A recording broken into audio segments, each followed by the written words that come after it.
أعوذ بالله من الشيطان الرجيم. بسم الله الرحمن الرحيم. إن الحمد لله نحمده ونستعينه ونستغفره ونعوذ بالله من شرور أنفسنا وسيئات أعمالنا. من يهده الله فلا مضل له ومن يضلل فلا هادي له، وأشهد أن لا إله إلا الله وحده لا شريك له، وأشهد أن محمدا عبده ورسوله صلى الله عليه وآله وسلم تسليما كثيرا. أما بعد، د سرور کائنات صلی الله علیه و آله وسلم ژوند. محترم ورونو، زموږ قصه دې ځای ته را رسېدلې وه. رسول الله صلی الله علیه و آله وسلم وفرمایل: هو، زما د طرفه بازان ته ووایاست چې نن شپه ستا رب پرویز زما د رب په اراده د هغه د زوی شیرویه د طرفه ووژل سو. د بازان نفر وویل چې هغه نن شپه وژل سوی وي، نو تا ته خبر څنګه راغلی؟ د فارس څخه تر دغه ځایه په یوه میاشت خبر را رسیږي. رسول الله صلی الله علیه و آله وسلم وفرمایل: زه الله جل جلاله خبر کړم. هغه وویل: ستا دغه جواب دی؟ آیا دغه شی و پاچا ته ولیکو؟ رسول الله صلی الله علیه و آله وسلم وفرمایل: هو، زما جواب دغه دی، او بازان ته دغه خبر وروړئ او ورته ووایاست چې زما دین او سلطه به تر هغه ځایه ورسیږي چې د کسرا پاچهي رسېدلې ده. او ورته ووایاست که مسلمان سوې دغه چې ستا تر لاس لاندې دي دغه به درکم، او پر دغه خپل قوم به دې پاچا پرېږدم. نفر هم بیرته یمن ته ولاړه او بازان ته یې دغه خبر ووایه. بازان په تعجب کې سو چې دا څنګه جواب دی، او تر دغه وخته و یمن ته د پرویز د وژل کېدو خبر نور را رسېدلی. بازان ویل: دغه خبر یې په کومه شپه تاسو ته ووایه. دوی هغه شپه ور وښول. بازان ویل: تر هغو به انتظار کوو چې موږ ته څه خبر را رسیږي. خو واقعا هم په دغه وختو کې چې د کسرا لښکرو د قیصر په مقابل کې بده ماته خوړلې وه، هلته په پارس کې د کسرا پر ضد د خپلې کورنۍ د طرفه څخه یو لوی انقلاب شروع سوی و. څو په دغه شپه چې د سې شنبې شپه وه او د هجرت د اوم کال د جمادی الاول 11 وه، د کسرا زوی شیرویه خپل پلار وواژه او پاچهي پر خپل نامه اعلان کړه. پس له لږو شپو څخه و یمن ته د شیرویه د طرفه لیک را ورسېدی چې بازان ته یې د خپل پلار د وژلو سبب او تاریخ لیکلی، او دا یې هم ورته لیکلي وه چې هغه څوک چې د هغه په باره کې زما پلار لیک درلېږلی و، په هغه اوس کار مه لرئ تر څو زما امر در رسیږي. یعنی د رسول الله صلی الله علیه و آله وسلم موضوع تر امر ثانی پورې معطله کړه. او دا هغه شپه وه چې رسول الله صلی الله علیه و آله وسلم ورته ویلي وه چې نن شپه. دلته نو بازان وویل: اشهد ان لا اله الا الله وان محمدا رسول الله. بازان مسلمان سو، او هغه فارسیان چې په یمن کې د بازان سره وه هغه هم مسلمانان سوه. په دغه ورځ بازان اعلان وکړي چې موږ د فارس په عوض د مدینې منورې د حکم تابع یو. نو یمن د مسلمانانو د امر تابع سو. دا هغه معلومات وه چې اسلام څنګه و یمن ته داخل سو.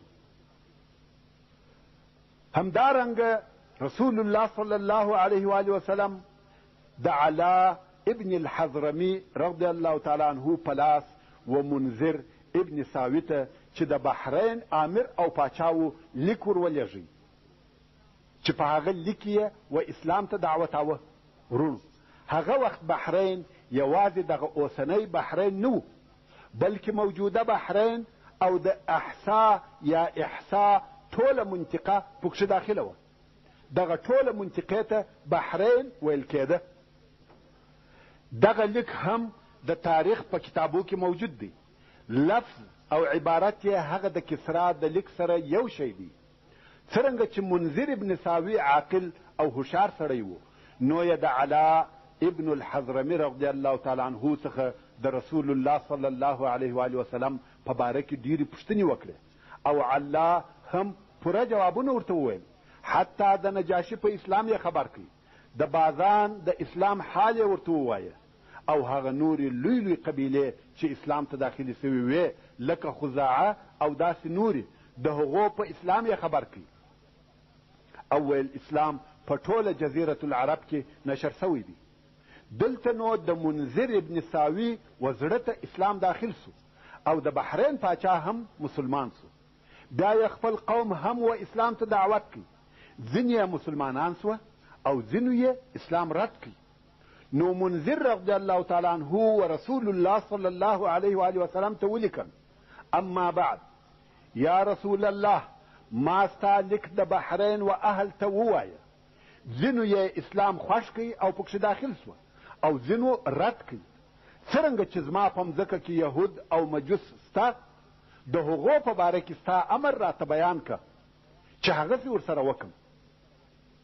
رسول الله صلی الله علیه و آله وسلم ورته ولیکل: بسم الله الرحمن الرحیم، من محمد رسول الله الى منذر ابن ساوي، سلام عليك، فإني أحمد إليك الله الذي لا إله إلا هو، وأشهد أن محمدا عبده ورسوله، أما بعد. زه الله عز وجل در پیادوم او هر هغه څوک چې نصیحت کوي په حقیقت کې هغه خپل ځان ته نصیحت کوي، یعنی ګټه یې وده ته رسیږي، او هر هغه څوک چې زما د قاصد اطاعت کوي او د دوی د امر متابعت کوي هغه زما اطاعت او متابعت کوي. که چا و دوی ته نصیحت وکړي هغه ما ته نصیحت وکړي. او زما قاصدانو ته په خیر سره یادولې او زه و تا ته ستا د قوم شفاعت کوم. و مسلمانانو ته هغه څه ور پرېږده چې دوی پر هغه اسلام راوړی دي. که ګناهکاران د ګناهو څخه توبه وباسي، توبه یې قبوله که. او ته چې تر کومه وخته پورې د اصلاح کارونه کوې، موږ تا د خپله کاره څخه نه معزوله کوو. او هر هغه څوک چې پر یهودیت او مجوسیت پاته وي پر هغو جزیه کښېږده. اوس نو د بحرین هغه کسان چې و اسلام ته نسوه داخل پر خپل یهودیت او مجوسیت پاته سوه، د بحرین پاچا د رسول الله صلی الله علیه و آله وسلم په امر پر هغو جزیه کښېښول. په دې ډول سره بحرین او د هغه شاوخوا د اسلام د امر تابع سوه. دغه د حدیبیې د صلح په موده کې رسول الله صلی الله علیه و آله وسلم شاوخوا ته پرله پسې لیکونه لیږل او خلق یې د یوه الله جل جلاله و عبادت او د اسلام دین ته دعوتول.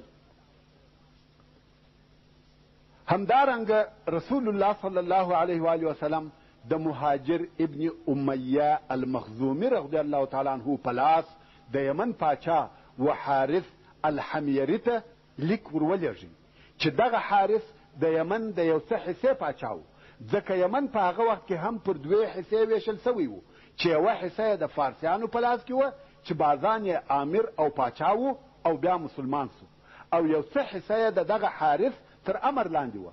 خو حارث ته د لیک په رسېدو سره ډېر قهر او غضب ورغلی او د رسول الله صلی الله علیه و آله وسلم دعوت یې نه کوي قبول. دغه رنګه رسول الله صلی الله علیه و آله وسلم د سلیط ابن عمرو العمري رضی الله تعالی عنه په لاس یو لیک و حوزه ابن علي حنفي ته ولېږي چې د یمامې مشر او پاچا و. یمامه د جزیرة العرب په مابین کې ده او دلته د بنو حنیفه قبیله اوسېده چې دغه قبیله په جزیرة العرب کې هغه ډېره لو قبیله وه او د دغه قبیلې مشر او رئیس حوزه ابن علي و. حوزه 100,000 جنګي نفر درلوده. نو رسول الله صلی الله علیه و آله وسلم و دغه حوزه ته لیک ورولېږي چې داسې ورته لیکلي وه: بسم الله الرحمن الرحیم، من محمد رسول الله الى حوزه ابن علي، سلام على من اتبع الهدى، واعلم ان ديني سيظهر الى منتهى الخف والحافر، فاسلم تسلم، واجعل لك ما تحت يديك. سلیط رضی الله تعالی عنه چې دغه لیک و حوزه ته وروړي. حوزه ته معلومه وه چې اسلام ورځ په ورځ غالبه کیږي، نشریږي او ډیریږي. نو یې د سلیط ابن عمر رضی الله تعالی عنه ښه هرکلی وکړي او د رسول الله صلی الله علیه و آله وسلم د لیک په جواب کې لیک ولیکي چې هغه داسې و: دا څونه ښه او ښایسته دین دی چې ته خلق ور دعوتوې، او عربو ته هم زما مقام او درجه ور معلوم دي. نو ته ماته په امر کې یو څه حصه راکه چې زه دې متابعت وکم. او سلیط رضی الله تعالی عنه ته یې هم ښه لباس او هدیه ورکړه. سلیط رضی الله تعالی عنه هم ټول شیان و رسول الله صلی الله علیه و آله وسلم ته وروړه او د خپل سفر په حال یې خبر کړي. رسول الله صلی الله علیه و آله وسلم چې د حوزه لیک ووایه نو یې وفرمایل چې د مځکې یوه ټوټه راڅخه وغواړي ور به نه کم. دی او هر هغه څه چې د ده په لاس کې دي نیستي دي سي. کم وخت چې رسول الله صلی الله علیه و آله وسلم د مکې مکرمې د فتح څخه راغلی، جبریل علیه السلام خبر ورته راوړي چې حوزه مړ سو. رسول الله صلی الله علیه و آله وسلم وفرمایل مګر یمامه په هغه کې به یو کذاب پیدا سي چې د نبوت دعوه به کوي او تر ما وروسته وژل کیږي. یوه د اصحاب کرامو څخه وویل: یا رسول الله څوک به وژني؟ رسول الله صلی الله علیه و آله وسلم وفرمایل: ته او ستا ملګري. چې داسې هم وسوه. په یمامه کې مسیلمة الکذاب پیدا سو او د ابوبکر صدیق رضی الله تعالی عنه په خلافت کې د مسلمانانو په لاس ووژل سو. نو حوزه د یمامې پاچا د دنیا طمعه وکړه. د اسلام قبلول د صدق او ایمان په سبب نه وه، بلکې طمعه پکښې پیدا سوه. ده لیده چې اسلام نشریږي، نو یې دا امید پیدا سو چې پر مسلمانانو خلیفه وي، خو نتیجه یې هغه سوه.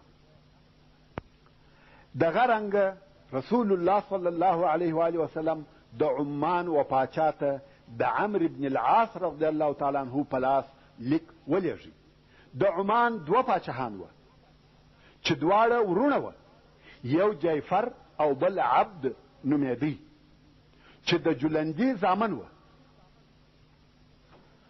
دواړه ورونه په شراکت د عمان پاچاهان او رئیسان وه چې هغه لیک داسې لیکل سوی و: بسم الله الرحمن الرحیم من محمد بن عبد الله الى جیفر وعبد ابني الجلندي سلام على من اتبع الهدى أما بعد فإني أدعوكما بدعاية الإسلام أسلما تسلما فإني رسول الله إلى الناس كافة لأنذر من كان حيا ويحق القول على الكافرين فإنكما إن أقررتما بالإسلام وليتكما وإن أبيتما أن تقر بالإسلام فإن ملككما زائل وخيل تحل بساحتكما وتظهر نبوتي على ملككما. يعني زه تاسې دواړه و اسلام ته رابولم، مسلمانان سي چې سالم پاته سي. زه و ټولو خلقو ته رسول الله یم چې ژوندي انسانان د الله جل جلاله څخه وبېروم او پر کافرانو باندې قول د عذاب حق او صادقه سي. که تاسې په اسلام سره اقرار وکړئ، تاسې به پر خپله پاچهي پرېږدم، او که مو د اسلام څخه انکار وکړئ، ستاسې پاچهي زائلېدونکې ده. اسان به ستاسې مځکه تر پښو لاندې کړي او زما نبوت به ستاسې پر ملک ښکاره او غالبه سي. لکه څرنګه چې د مخه مو درته وویل، رسول الله صلی الله علیه و آله وسلم د دغه لیک د رسولو دپاره عمرو بن العاص رضی الله تعالی عنه اختیار کړ. اوس نو د مدینې منورې څخه تر عمان پورې ډېره زیاته لار ده، خاصتا چې په لار کې هغه ربع خالي هم شته چې وچ دشت دی. نو عمرو بن العاص رضی الله تعالی عنه مستقیم عمان ته نه ولاړی، اول و احسا ته ولاړی چې بحرین دی، او بیا د هغه ځای څخه پر خلیج ورهیسو څو عمان ته ورورسېدی. نور قاصدانو چې به د رسول الله صلی الله علیه و آله وسلم لیک واخیستی، مستقیم به هغه پاچا ته ورغله، مګر عمرو بن العاص رضی الله تعالی عنه چې ډېر هوښیار او ذکي سړی و داسې یې ونه کړه، بلکې څو ورځې په عمان کې تېرې کړې او پاچا ته نه ورغلی. د دغه دوو پاچاهانو د حالاتو او خویو پوښتنه کوي، د طبیعت او اخلاقو پوښتنه یې کوي، چې شی خوښ چې شی ناخوښ دي، د څه شي څخه بیریږي او په څه شي خوشحاله کیږي. څو په پوره تفصیل سره د دوی معلومات ځان ته حاصل کړي او دا یې هم وسنجول چې په کومه طریقه سره به دوی اسلام ته دعوتوم. دا معلومات یې هم وکړه چې په دوی دوو ورونو کې کم یو حلیم او نرم دی چې ژر نه په قهر کیږي. نو دا ورته معلومه سوه چې کشر ورور چې عبد نومیږي تر جیفر پوست او حلیم سړی دی، نو یې د عبد د ملاقات غوښتنه وکړه. اوس به قصه په خپله و عمرو بن العاص رضی الله تعالی عنه ته پرېږدو. عمر رضی الله تعالی عنه وایي د مدینې منورې څخه ووتم څو و عمان ته ورسېدم، نو مې هلته د عبد د ملاقات اراده وکړه، ځکه په دوو ورونو کې دی حلیم او د پاسته طبیعت خاوند و. نو ورغلم او ورته ومې ویل چې زه تا او ستا ورور ته د رسول الله صلی الله علیه و وسلم قاصد یم. عبد ویل زما ورور په عمر تر ما ډېر او په پاچهۍ کې تر ما د مخه دی، زه به دې و هغه ته ورولم چې دغه ستا راوړی لیک ووایي. او بیا یې راته وویل ته و څه شي ته موږ دعوتوې؟ ما ویل زما دعوت و الله وحده لا شریک له تدی، بې له الله به بل د هر شي عبادت پرېږدي او دا شاهدي به ادا کوئ چې محمد د الله بنده او رسول دی صلی الله علیه و وسلم. عبد ویل یا عمر ته د خپل قوم د یوه سردار زوی یې، ستا پلار څه وکړه؟ موږ د هغه متابعت کوو. ما ویل هغه مړ سو او پر محمد صلی الله علیه و وسلم یې ایمان نه راوړي، او زما دا خوښه وه چې کشکې مسلمان سوی وای او د محمد صلی الله علیه و وسلم تصدیق یې کړی وای، او زه هم تر ډېره وخته د ده پر رایه وم څو الله جل جلاله و اسلام ته هدایت کړم. عبد ویل د کومه وخته څخه دې د محمد صلی الله علیه و وسلم متابعت اختیار کړی دی؟ ما ویل د دغه نږدې وختو څخه. عبد ویل چیرې مسلمان سوې؟ ما ویل د نجاشي سره، او د نجاشي د اسلام قصه مې هم ورته وکړه چې هغه هم مسلمان سوی دی. عبد ویل نو د هغه قوم څه ورسره وکړه او د ده پاچهي څنګه سوه؟ ما ویل هغو قبول کړي او د ده متابعت یې وکړي. عبد ویل رهبان او اساقفه هم د نجاشي متابعت وکړي؟ ما ویل هو. عبد ویل یا عمر پر خپلو خبرو دې پام کوه، په سړي کې بل داسې بد او رسوا کوونکی خوی نسته لکه درواغ. ما ویل نه ما درواغ ویلي دي او نه زموږ په دین کې درواغ حلال دي. بیا عبد وویل زما په خیال چې هرقل د نجاشي په اسلام نه دی خبر سوی. ما ویل یا، بلکې هرقل د نجاشي په اسلام خبر سو. عبد ویل ته څه پوه او خبر سوې چې هرقل د نجاشي په اسلام خبر سو؟ ما ویل نجاشي و هرقل ته د کاله یو څه ورکول، کم وخت چې نجاشي مسلمان سو او د محمد صلی الله علیه و وسلم تصدیق یې وکړي، نو یې وویل یا والله که هرقل د کاله یو درهم را څخه وغواړي هم بې ور نه کم. و هرقل ته دغه د نجاشي خبره ورسېده او د هرقل ورور نیاق و هرقل ته وویل آیا ته هغه ستا مریی پرېږدې چې و تا ته اوس هغه کلنی مصرف نه درکوي او بې له ستا د دینه یې بل نوی دین اختیار کړی دی؟ هرقل ورته وویل یو سړی و، یو دین یې خوښ سو او هغه د ځان دپاره اختیار کړي، نو زه څه په وکم؟ او په والله که زه پر خپله پاچهي نه بیرېدلی ما به هم داسې کړي وای لکه ده چې وکړه. عبد ویل پام دې سته چې ته څه وایې؟ ما ویل په والله رښتیا درته وایم. عبد ویل ښه دا راته ووایه چې محمد صلی الله علیه و وسلم خلق په څه شي امر کوي او د څه شي څخه یې منع کوي؟ ما ویل د الله جل جلاله په طاعت یې امر کوي او د هغه د معصیت او نافرمانی څخه یې منع کوي، په نیکي او صله رحمي یې امر کوي، د ظلم او تجاوز، د زنا او شرابو، د بوتانو او د صلیب د عبادت څخه یې منع کوي. عبد ویل دغه د ده دعوت څونه ښه دعوت دی. که زما ورور زما سره موافقه وکړي موږ به دواړه وده ته ورسو، پر ده به ایمان راوړو او تصدیق به وکړو. مګر زما ورور پر خپله پاچهي بیریږي، وایي پاچهي به مې د لاسه ووځي او زه به دغسې پاته سم. ما ورته وویل که دې ورور اسلام قبول کړي، رسول الله صلی الله علیه و آله وسلم یې پر خپل قوم پاچا پرېږدي چې د اغنیاو څخه به زکات او صدقه اخلي او پر فقیرانو به ویشي. عبد ویل دا خو ډېر ښه کار دی، مګر صدقه څه شي ده؟ ما په مالو کې د اسلام په هغه فرض سوي زکات خبر کړي تر څو چې د اوښانو و زکات ته راورسېدم. عبد ویل یا عمر، آیا زموږ څخه هغه حیوانات هم اخیستل کیږي چې د شتي درختې خوري او اوبه څښي؟ ما ویل هو. ده ویل والله زه فکر نه کوم چې زموږ قوم دي د دغه کار اطاعت وکړي. عمر رضی الله تعالی عنه وایي زه څو ورځې دالته ورته پاته سوم او ده زما ټولې خبرې و خپل ورور ته ورسولې. څو ورور یې جعفر زه یوه ورځ ور وغوښتم او زه هم ورغلم. په دروازه کې دروازوانانو تر اوږو ونیولم. ویل چیرې ځې؟ جعفر ویل پرېږدئ. هغو پرېښولم. زه د ده مجلس ته ورغلم، غواړم چې کښېنم.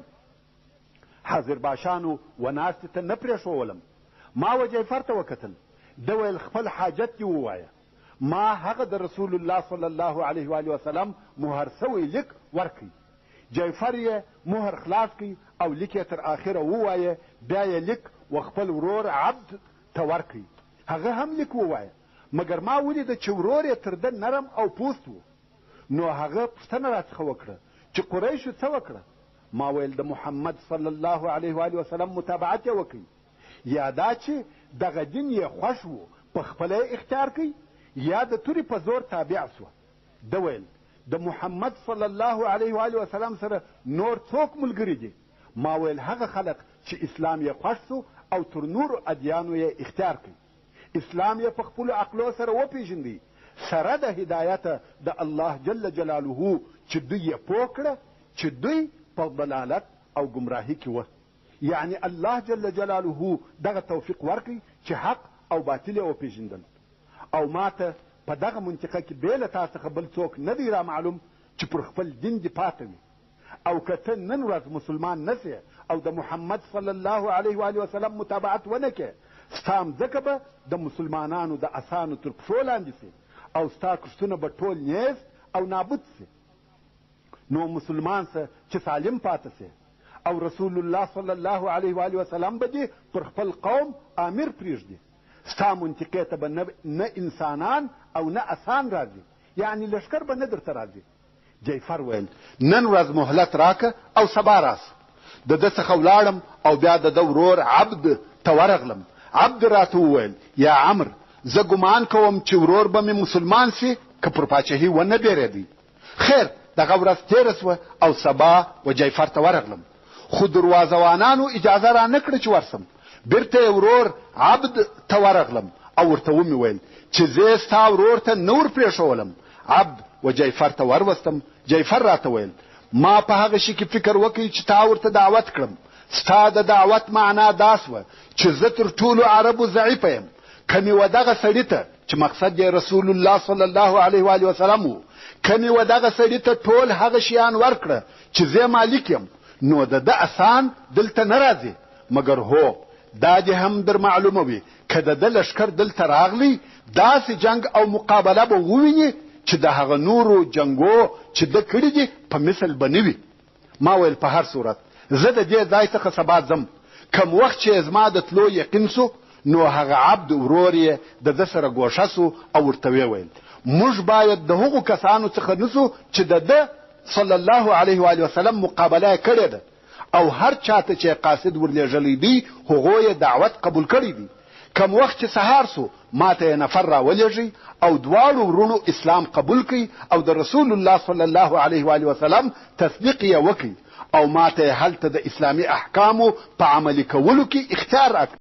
وصلى الله تعالى على خير خلقه محمد وآله وأصحابه وأهل بيته أجمعين.